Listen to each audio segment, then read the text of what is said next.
దేవతలపై YouTube నా అన్వేషణ గారు చేసిన వ్యాఖ్యలను విదేశీయులు సైతం ఖండిస్తున్నారు. ఏపీ అబ్బాయిని పెళ్లాడిన ఉక్రెయిన్ మహిళ లిడియా లక్ష్మి గారు ఈ వివాదంపై మరొకసారి స్పందించారు. గతంలో నేను వార్నింగ్ ఇవ్వగానే అన్వేష్ కంబోడియా నుండి మలేషియా పారిపోయాడు. ఇప్పుడు నేను థాయిలాండ్ లో పనిచేస్తున్నాను. నాకు అనుమతిస్తే నా అన్వేషణ పట్టుకొని వచ్చి భరతమాత ముందు మోకాళ్లపై కూర్చోబెడతాని వీడియో రిలీజ్ చేశారు.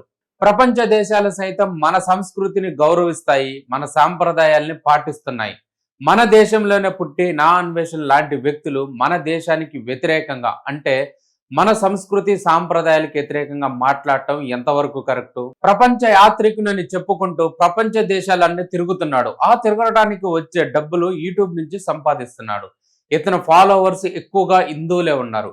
ఇలాంటి వ్యక్తులకు బుద్ధి చెప్పాలి అని మనం అనుకుంటే అతని ఛానల్ ని అన్సబ్స్క్రైబ్ చేయండి. ఎందుకంటే భారతదేశం పరువును ప్రపంచ దేశాల ముందు ఇలాంటి వ్యక్తులు తీస్తున్నారు కాబట్టి. ఈ ప్రపంచానికి భారతదేశం గురువు వంటిది. మన భారతదేశ సంస్కృతి సాంప్రదాయాల పైన చెడు ప్రచారం చేసే వాళ్ళని ఎవ్వరిని కూడా ఒప్పుకోకూడదు.